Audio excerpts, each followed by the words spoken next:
The following program contains scenes some viewers may find disturbing. Come with us on a bizarre investigation into the world of serial killers. Visit strange grave sites. Share dinner with contemporary cannibals. Search the ocean for real-life sea monsters. And discover some of the world's strangest pastimes. We are here to dig up some of the strangest stories that have ever been unearthed. I'm your host, Jay Robinson. Let's visit buried and forgotten corners of the world. Here, these true-life tales represent a grave collection of odd undertakings. We're going to exhume some of the weirdest events and twisted activities by those who have laid to rest any interest in everyday life. We preserve this body of eerie material for public viewing, and you're invited to join the procession. But here, there's no cause to mourn. While some of these stories might leave you cold, we are gathered here in fond remembrance of tales that are beyond bizarre.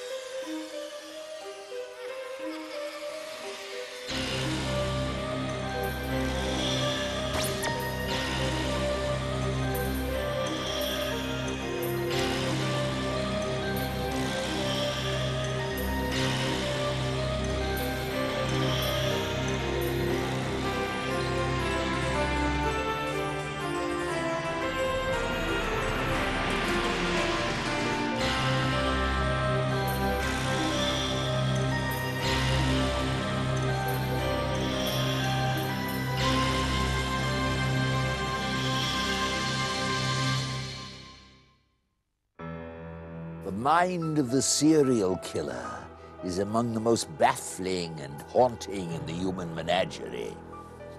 Some find a certain fascination with these hideous personalities and even make an extensive study of them.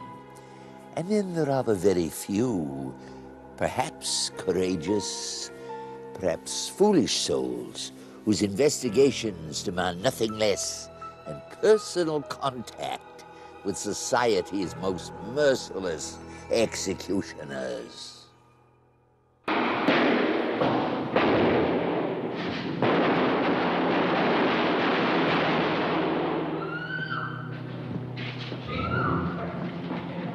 For decades, law enforcement and psychology have attempted to unravel the grim enigma of the serial killer. Ted Bundy, Dahmer, Ramirez, and John Wayne Gacy have left their dark stamp on popular culture. It requires a macabre fascination with murder to understand and capture these killers. Frank McManus, a former LAPD officer, developed his interest in serial killers as a teenager. The Zodiac Killer had terrorized San Francisco, and young Frank McManus watched in frustration as the killer baffled and evaded law enforcement. He now devotes his career to helping the victims and their families bring closure to their loss. And it was one of his clients that led Frank to another case in Victorville, California. When I went out to the property in the middle of the high desert, I was first struck by how isolated the location was. In my searching the location, I noticed in one room a trap door. And when I opened that trap door, there was a stairway which led down into a cellar.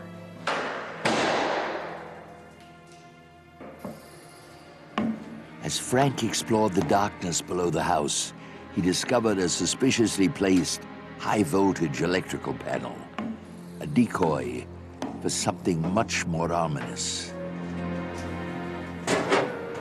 When I first opened the electrical panel, I could see a tunnel of darkness stretching some 20 feet. I was just overcome by the fact that I had, several tons of earth over my head.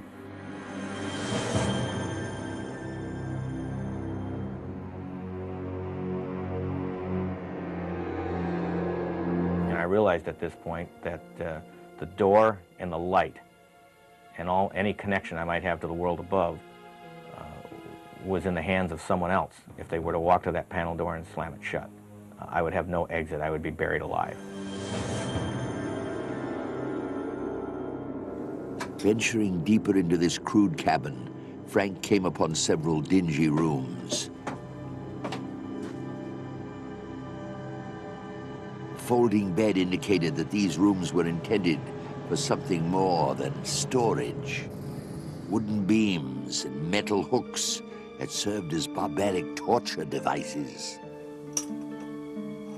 A horrifying truth began to emerge from the many clues. It was small, enclosed shelves turned out to be cages for adolescent victims of a serial killer. I know there are a lot of amateur sleuths out there that would like to get involved in the investigation of serial killers, but I would discourage that in the strongest possible terms. The training necessary to do a good job on an investigation like this is something that's acquired for years and years of either working in the field or study. And of course, the most obvious reason for not participating in an investigation of a serial killer would be that you could very well become his next victim. One amateur sleuth who took such a risk was Jason Moss, author of The Last Victim. A psychology freshman with a youthful and rather foolish bravado, Jason began writing letters to the world's most notorious serial killers. Jason was able to present himself as the ideal prison pen pal to the likes of Jeffrey Dahmer, Charles Manson, and John Wayne Gacy, murderer of 33 young men, just like Jason. I knew that I was an exact replica of his victims. I was young, white, athletic, and male, and I wanted to make that clear to him in the letter. I also wanted to make it seem like I had the same childhood experiences that he had.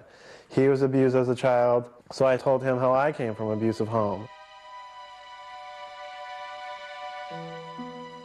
Jason established a daily correspondence with Gacy. Each response became more sexually explicit. Gacy developed a desire for Jason's affections. He eventually asked for Jason's telephone number, and Jason complied.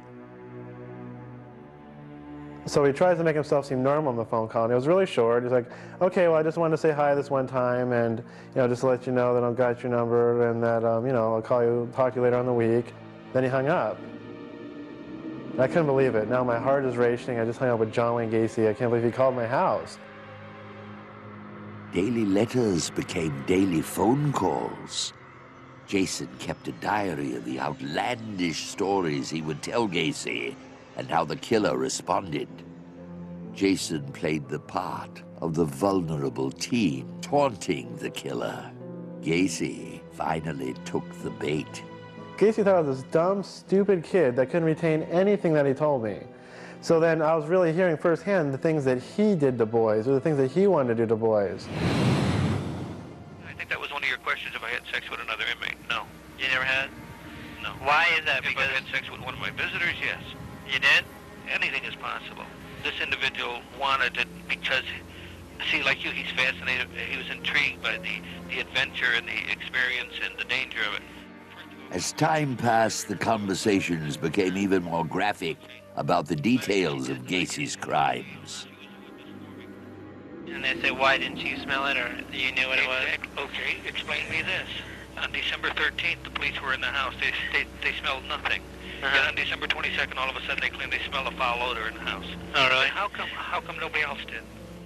Eventually, Jason took the next step in this harrowing relationship, a visit to Gacy's cell. The guard unlocks the gate, I walk through it, he shuts and locks the gate behind me and completely walks away. Now I'm left alone in the room, all alone with John Wayne Gacy. I look up and I see the camera is completely turned away at nothing, facing absolutely nothing. So now me and Gacy are sitting down next to each other, and for the next 2 hours, he spends breaking me down, drilling me. And you gotta remember, the role I'm playing with John Wayne Gacy is of this weak, naive, submissive boy. But after being broken down for 2 hours, just like all his victims were, that's exactly how I felt. At this point, Gacy stands up. Now he's standing behind me. I feel his hands wrap around my neck. At this point, I think, oh my God, Gacy's gonna try to kill me. And what I realized is that he wasn't trying to kill me, he was actually trying to kiss me. Afraid even to scream, Jason could only hope that the prison guards would return. I started to cry. I broke down. I couldn't take it anymore. There was a point where Gacy held a pen on my throat. He's like, I could easily stab this in your neck. By the time the guards got here, you'll have bled to death on the floor. And I just started to cry. The guards finally returned to extract Jason from the chilling predicament he had created for himself. He would later recall this incident in his book, wherein he comments on the celebrity appeal of serial killers. He did these oil paintings of clowns and skulls and monsters and all types of things, and people would pay hundreds, if not thousands of dollars for this artwork. So he had plenty of money to pay for things like that, especially when he was interested in talking with me. If you look at the art of these killers, once in a while you'll find some artwork that is somewhat decent, but in no way are we looking at a Chagall or a Matisse here. We're looking at a serial killer that is making money off his reputation. They've captured the headlines and they've been popularized in press. And so for some people, they take on sort of the aura of a Hollywood star. An eerie journey into the dark recesses of twisted minds that are beyond bizarre. Work was finished, so were my eyes. I wanted to celebrate our first business deal with Tom, but my contact lenses felt awful. I thought Tom didn't wear lenses. The human diet is the most diverse in the world. Still, every society has established dietary restrictions of one kind or another. Chief among them the ban against the consumption of human flesh. And yet there are rare instances where such chilling practices exist, and not only in the places you might think. It can be shocking to learn in how many parts of the world it might be a dubious honor for your neighbors to plan on having you for dinner. High in the tropical rainforest of Papua New Guinea, there resides a group of natives, which until the late 60s still consumed human flesh. The taboo against this is one of the strongest in the Western world, but here among these Stone Age people, cannibalism was once a way to pay respect to the dead.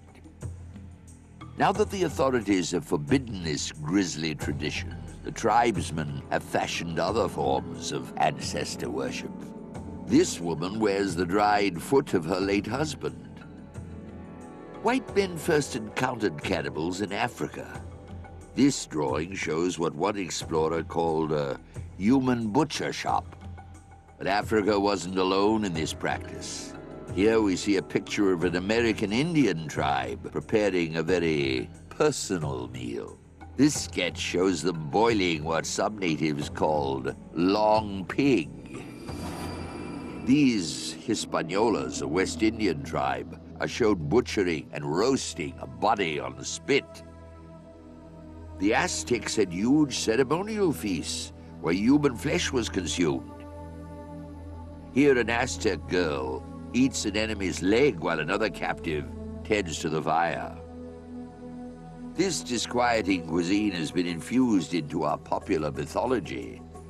The fabled Amazon warrior women were not only seductive, if provoked, they would roast and eat their enemies. But fantasy has been superseded by fact. In this cemetery in Littleton, Colorado, in a corner by itself, is the soldier's grave of Alfred Packer. After leaving the army in 1874, he set off for Colorado with 5 buddies to prospect for gold. But a blizzard trapped them in the mountains that winter. By the spring thaw, Colorado's most famous cannibal had polished off all 5 of his friends. The graves are all that remain of this ghastly gourmet's deed. He was convicted and sentenced by a judge who was falsely rumored to have condemned Packer because his victims were all Democrats. After a short time in prison, he was released on a technicality. He became, of all things, a vegetarian and earned his bread and butter selling autographed pictures of himself to tourists with a hunger for the notorious. Cannibalism next takes us to the concrete jungle of New York City and to Columbia University. Here, Assistant Professor Dr. Robert Klitzman recounts his work with Nobel Prize winner Dr. Gajdusek, who discovered that something called the Kuru disease was wiping out up to 90% of the women in the cannibal tribes of the eastern highlands of New Guinea. Through studying this disease in this Stone Age tribe, he ended up discovering basically a whole new form of life. The disease was primarily located in the brain, in that when someone would die in the tribe, the person would be eaten, and the body would be cut up. The parts of the body would be wrapped in banana leaves. They would dig a huge hole in the ground, make a fire. When the fire died down, there'd be ashes. They'd have stones there that would get hot, and they then wrap the parcels for the meal, put them in the ground, then covered up with dirt, and the contents of the parcels would basically be smoked. And then they would open the pit, they would take out the parcels, and they would eat the contents. This is how Kuru was spread. The closest female relative to the deceased would eat the brain, which contained the highest concentration of infection. When they died and were eaten, the epidemic spread. The Faure believe that the disease, the Kuru, is caused by sorcery. They believe that a sorcerer takes a possession of yours, it could even be a nail clipping or potato peeling, and wraps it around a stone with some leaves and casts a spell on it and puts it in the ground, and the stone will shake, and then you will shake and develop Kuru. And I would say, no, Kuru is caused by a very small living thing. And they'd say, well, show it to us. And they'd say, no, it's too small to see, you have to use a microscope. And they said, well, have you seen it? And I said, no. And they said, well, has anyone seen it? And I said, well, it's not sure anyone has. And they all laughed at me, and they said, you know, that's magic, that's ridiculous. Kuru is caused by this Kuru stone right here. When you think about it, it was only in the 19th century that here in the West that we began to think of an infectious disease. An epidemic is caused not by the result of the scourge of God, but the fact that it was a microscopic agent that was spreading disease. The same kind of disease also occurs spontaneously in sheep.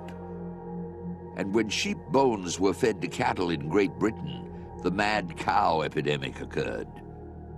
As for New Guinea, if Westerners hadn't come and told the tribe to stop their cannibalistic practices, the Faure would have vanished. As it was, Dr. Klitzman himself got the chance to trek to the New Guinea rainforest with the Faure tribesmen. At one point I was standing on a high ridge over the village. I saw the Coral Sea that separates New Guinea from Australia. And I pointed to that and I said, see, that's the sea, that's the ocean. And they had no idea what I was talking about. I got there and went with my guides the first day, I remember, and we're walking through the jungle on a little trail through the rainforest, and my guides all took bows and arrows. I thought, my God, I'm with a bunch of cannibals. Here, hundreds of miles from any other Westerner. Fortunately, they were endo-cannibals, the kind who eat their own tribesmen, as opposed to exo-cannibals who eat their enemies and others. In this strange world, consuming human flesh is an act of respect. As one woman said to me after she ate her mother, she said, this way I'll always have part of my mother inside of me. When they engaged in cannibalism, it was out of respect for their deceased relatives. It was a way of incorporating something of the memory and the spirit of the person inside them. They did not go around killing people to eat them. One anthropologist commented that this tribe's cemeteries are their stomachs. They don't have furniture, they don't have metal, they don't have rubber, they don't have wheels. The body is a commodity. The body is, they use it for different things. A couple of thoughts to chew on from a deadly realm that is beyond bizarre. It's been very slow this morning, but hold on. There's a streaker. We've got a streaker on the fetch, and he's heading towards the pavilion end. Good heavens. How's your meat, Dummy? Coming straight towards you. Quality, Phoebe, quality. Well, would you look at that? TV. Since the earliest graves were dug by Neanderthal man some 35,000 years ago, humans have had a deep concern for the fate of their expired bodies. The ancient Egyptians built an entire civilization around the construction of royal graves, the pyramids. But while these immense tombs may have been the most ambitious on record, they are far from the strangest. Throughout the ages, man has put enormous effort and wealth into the interring of his earthly remains. In the Western world, the most common examples of this are cemeteries filled with monuments to the dearly departed. But not all cemeteries are the same. In New Orleans, for instance, early settlers were buried 6 feet under. The high water table eerily caused their coffins to rise. The superstitious belief at the time was that Mother Earth was rejecting the dead from her womb. So they were switched to above-ground crypts. Another belief peculiar to the New Orleans area stems from the influence of the voodoo religion. These individuals believe that a strong spirit can actually transcend death, and that through certain rituals, a believer may command these spirits for his own benefit. One such spirit, known to grant wishes with a brief ritual, is a departed voodoo queen named Marie Laveau. Meanwhile, at the National Museum of Funeral History in Houston, Texas, another bizarre belief is reflected in a collection brought from Ghana in West Africa by Mr. Ken Quay. He believed that death was not a termination of life, but a transition to the realm of ancestral spirits. Ghanaians believe that upon death, a lavish display of prosperity, such as these costly handmade coffins, assures a kind of material wealth in the afterlife. The bigger the display, the richer the deceased will be in the spirit world. Fishing is an important occupation in Ghana. Appropriately, a dead fisherman would be buried in the fish's belly. The fish eagle is a symbol of power and status, a coffin suitable for someone with a keen eye and a hunter's instincts. This fishing canoe was one of the first coffins made by Ken Quay for his departed uncle, an important fisherman. Some of the coffins here are even fantasy fulfillments. The man to be buried in this airplane coffin had always wanted to fly. Yet another person chose to travel to the spirit world in this luxurious Mercedes-Benz. We next move to the outskirts of Cody, Wyoming. Here on the original site of Buffalo Bill's hometown, we find Bob Edgar, a native of the Little Bighorn Basin, who has collected the largest grouping of Old West memorabilia. Cody City was actually built by Buffalo Bill, and the trail that goes right through here, between the buildings, is a trail that went into Cody City back in 1895. At this point, we've got 23 buildings that date from 1879 to 1901. Bob's collection isn't limited to places where frontiersmen lived. I think graves are important. Everybody relates to graves in their own way, maybe. If you think about the person in the grave, it is like going back in time, back to their time, and it's a personal contact between the two times and the two worlds. Old Trail Town has become the final resting place of many Wild West characters. Jeremiah Johnson was the movie name. His real name was John Johnston. His nickname was Liver Eating Johnson. That comes from a story of Indian battles where at some point that he had some flesh on his knife, and they asked him what that was. He just joked and said, "Oh, it's a piece of Indian liver." We've got two outlaws, Bill Gallagher and Blind Bill Houlihan, were two members of the Butch Cassidy gang that were killed in gunfights. Another grave we have there is a woman named Belle Drury that ran the saloon that eventually was killed in revenge for killing a man in a fight in a dance one night. This is Jack Stillwell's grave. He was one of the famous scouts at the Battle of Beecher's Island in 1868. A friend of Buffalo Bill's.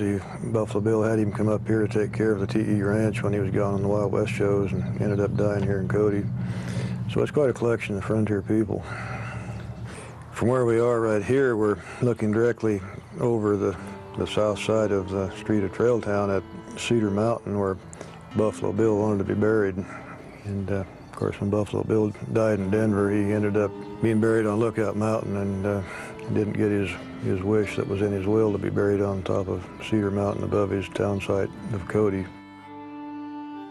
The controversy over Buffalo Bill's grave being on Lookout Mountain in Denver, rather than in his hometown of Cody, has raged for nearly a century. Top of Lookout Mountain and Steve Friesick was curator of the Buffalo Bill Memorial in Denver, and Paul Fees, a Western historian, works at the Historical Center in Cody. For years, they have debated the controversy over the fact that Buffalo Bill died in Denver in 1917 and was buried on nearby Lookout Mountain, rather than in his hometown of Cody, Wyoming. Well, of course, folks in Cody have always wanted to believe stories that the body was switched. This rumor so concerned the people of Denver that at one point they parked a World War I tank on the grave to protect it from robbers from Cody, Wyoming. In all likelihood, Buffalo Bill did not ask to be buried on Lookout Mountain. Despite the fine monument and scenic location, most likely he didn't care. The main thing to keep in mind about Buffalo Bill is he was a fellow who was always forward-looking. He saw his monuments as being living monuments, the places and the things he had built, the irrigation projects, the Wild West show, and the things that came out of the Wild West show, that vision of the West that he shared with the world. In fact, I think that he cared so little about where he actually would be buried that he joked about it. Probably there are a dozen sites around the West where he probably said, "I'd like to be buried here." As I think maybe we both agree, Buffalo Bill, though, is certainly larger than any single mountain, whether it be Cedar Mountain or Lookout Mountain. And that Buffalo Bill's spirit is indeed in many ways the spirit of the West. And quite frankly, I'm just happy that he's buried somewhere west of the Mississippi. Buffalo Bill himself is probably the only one who knows for sure the facts surrounding his controversial burial. As to where he is today, we'd probably find him playing cards at the Irma Hotel in Cody. Many claim it was this passion for games of chance and the fact that he wasn't very lucky that may have played a role in the burial controversy. Buffalo Bill died in debt, and the financial pressure it put on his wife, Lulu, forced her to let Denver put on the largest funeral ever held in the city. And months later, a second send-off helped her capitalize on her late husband's legend, provided he was buried at Lookout Mountain. But even as his body lies in Denver, his spirit lives on in Cody. From New Orleans to Ghana to the Wild West, man's final resting place has continued to generate stories and controversies that are beyond bizarre. It has been said that science knows more about the surface of the moon than it does about the depths of the ocean. 3/4 of our planet is shrouded in watery darkness, much of it inaccessible to human eyes. Many have speculated on what creatures may lurk down in that sunless world, and stories of fantastic sea monsters have been a staple of nautical lore since ancient times. But there is an expert on such tales whose work documents the fact that many of these accounts are no mere fish story. Since the dawn of history, human imagination has stocked the ocean with all manner of monsters. The beast from 20,000 fathoms, an armored giant, wreaking his prehistoric fury on modern man. Jules Verne's immortal sea saga, 20,000 Leagues Under the Sea, brought such stories into the scientific age, though both he and Hollywood have continued the tradition of exaggerating reality for the purpose of creating a whopping good tale. The most thrilling sequence in motion picture history. Verne's dramatic account of the Nautilus submarine's confrontation with a giant squid is a classic story in the age-old tradition of the big one that got away. This may be an example of science being swamped by fiction. But author and artist Richard Ellis points out that Jules Verne's sea monster has a basis in reality. The giant squid is probably the quintessential sea monster, specifically because it was not identified until the middle of the 19th century. Jules Verne told the story of the giant squid specifically because about 8 years before he wrote that book, a giant squid had been found off the Canary Islands in 1861, and that was the first time that anybody knew there was such a thing. Any time earlier than that, people saw some strange thing with a lot of long arms and great big eyes. They immediately decided it was some sort of a strange sea serpent or sea monster. Verne's story managed to rattle a lot of readers because of a strange coincidence that occurred after the book's publication. Immediately after Jules Verne wrote this story, a couple of giant squid in a 40-50-foot range began washing ashore in Newfoundland, and they kept doing it till the end of the decade. About 50 giant squid began to wash ashore as if they read the story and were trying to verify their own existence. Of course, corpses washing ashore don't make for dramatic spectacle, but the mysteries of the deep are so irresistible that the fantasy makers can't help but fill the seas with a harrowing variety of nautical nightmares. As a student of marine monsters, Richard Ellis often finds himself at odds with the familiar stories of killer sushi that has mankind on the menu. I think that we still have a ways to go in our investigation and exploration of the deep ocean. There are constantly things showing up that we didn't expect. Probably the most surprising of them is a shark that was found first in 1975, and it was called Megamouth because it had a great big mouth. This creature had never been seen before. Nobody knew there was anything like this that existed. It was 16 feet long and weighed 1,400 pounds. It was caught because it swallowed a sea anchor of a Navy research vessel in Hawaii in 1975. And when they brought it in, somebody looked at it and said, "I've never seen anything like this." And it was unique in the history of zoology. It was a brand new species, a brand new genus, a brand new family of shark. It had tiny little teeth, so it was a plankton feeder. Because it was a plankton feeder, it probably never would have taken a baited hook. So it's not surprising that this was found in this very peculiar manner, that is, by accident. Since this first encounter with Megamouth, a dozen more have been found, dead or alive, and they have sparked great excitement over the potential size of sea creatures yet to be discovered.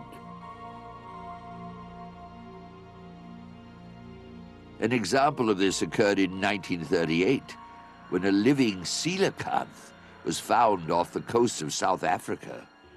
Finding this ancient fish, thought to be extinct for 65 million years, was like finding a living dinosaur. All of which doesn't necessarily mean that we're going to find a lot of gigantic monsters or huge sharks that can swallow submarines. But it certainly suggests that we have a long way to go in investigating and exploring the depths of the ocean. As landlubbers in what is essentially a water planet, we inhabit the mere fringes of the Earth's primary environment. Land life has been evolving for a few 100 million years. The cauldron of the ocean has spent 4 billion years brewing up exotic forms of life. Unfortunately, man occasionally produces monsters. Sometimes out of error, as with this prehistoric-looking shark carcass, or with outright fraud, like this guitarfish trimmed to look like a mermaid. But other creatures require no modification to inspire harrowing tales of beasts from the dark recesses of the sea. The oarfish is the longest of all fishes. The oarfish gets to be about 26 feet long.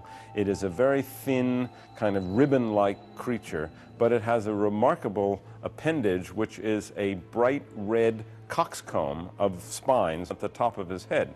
So if a fish like this was near the surface and it raised this coxcomb, it would look very much like people's idea of a sea serpent that had flames coming out of it.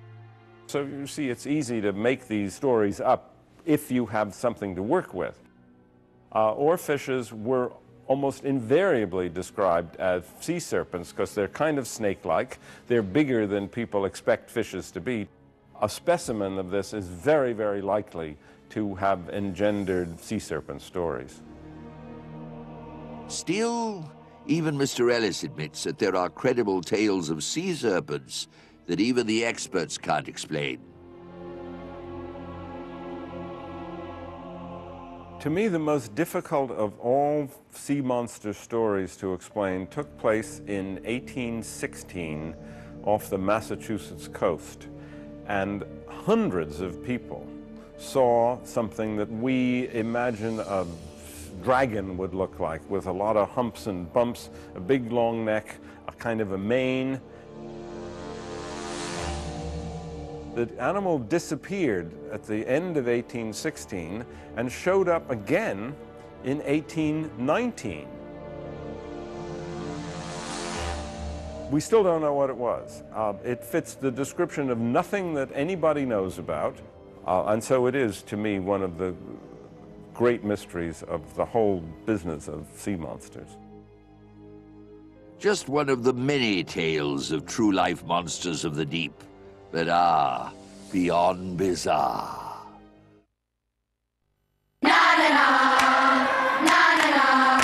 Mondays to Fridays from 5:30 on Reality. Webster defines a hobby as a pursuit engaged in for relaxation. But there are hobbyists out there who indulge in pastimes that often involve more work, ingenuity, and even danger than most professional occupations. And they give dramatic new meaning to the expression, killing time. Not since Isaac Newton was clobbered by an apple has flying fruit garnered as much attention as in the annual Pumpkin Chunkin competition. 2008 feet. A contest where homespun engineers assemble an impressive array of hand-tinkered machines designed to hurl pumpkins across record-breaking distances. This is what makes America great. I think this is why the United States is going to continue to be the dominant superpower of the world, is our ability to launch a pumpkin. This time-killing charity event features inventors and hobbyists who have tooled together an arsenal of catapults and cannons, carefully crafted for their high-velocity vegetables, all targeted with Pentagon task precision. Looming launch vehicles send gravity-defying gourds through the air at blinding speeds.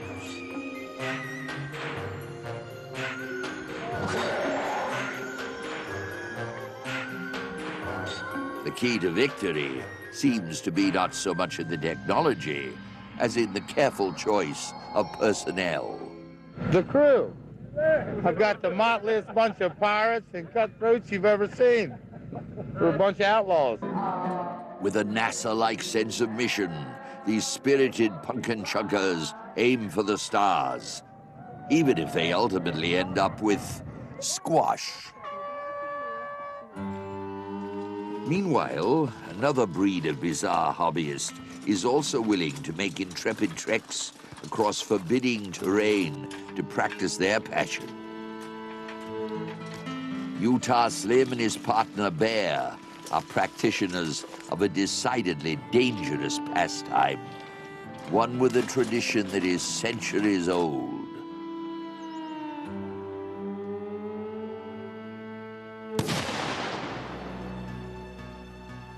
The origin of anvil firing is, I think no one knows for sure because it goes so far back.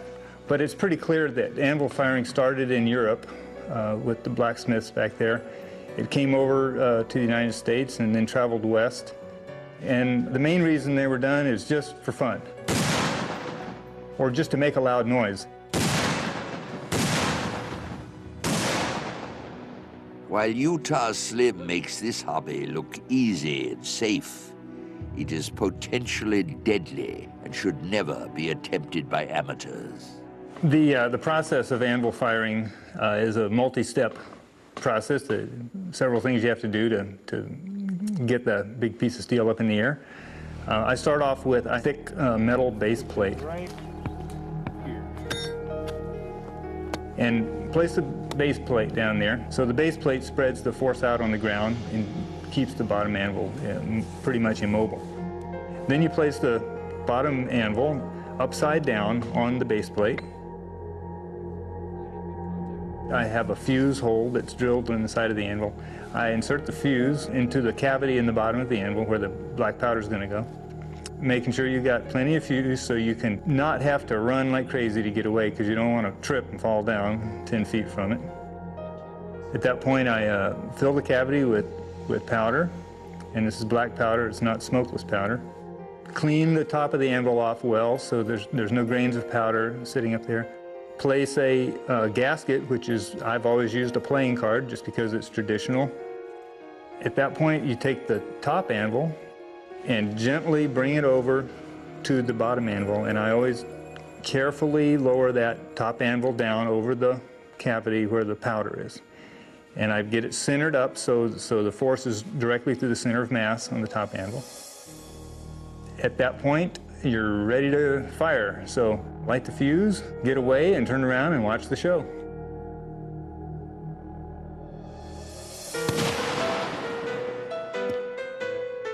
Sometimes, if they can't decide who will light the fuse, they'll flip a coin.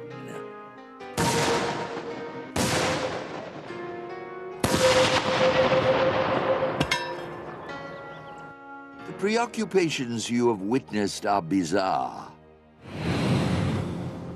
There is one chilling hobby practiced in Toronto that is beyond bizarre. The market in human body parts sold by willing amputees, thus says Shannon Lorat. I publish BME, a magazine dedicated to body modification of all kinds, including amputation, and that led into the brokerage of sale of amputated body parts. Shannon's personal preference is the collecting of human skulls. But his interest in anatomical spare parts has led him to a vocation in the trafficking of severed fingers, toes, and other bodily bits and pieces for a network of macabre collectors. I knew people who had body parts that they wanted to get rid of anyway. They weren't doing anything with them. Then there was another group of people who desperately wanted these body parts and were willing to pay for them. He claims these amputees are unhappy with their self-image and seek to beautify themselves, even as others, like Sharon, harvest the trimmings. Hooking people up with other people and letting them know that what they're doing is okay is my favorite thing about doing the magazine. Particularly grisly hobby from a ghoulish underworld that is beyond bizarre. It has come time to lay these matters to rest and to issue our program's last rites. It has been a moving ceremony filled with recollections of strange events that can make the blood run cold. These grisly tales may be gone, but they are not forgotten. They are likely to lay buried in your memory for a considerable time to come. It's the least we could do in gratitude for your attendance, and we trust that our little ritual will stay with you until you shuffle off your own mortal coil. I'm Jay Robinson, and I thank you for joining us in an excavation of the fertile ground in the realm of the bizarre.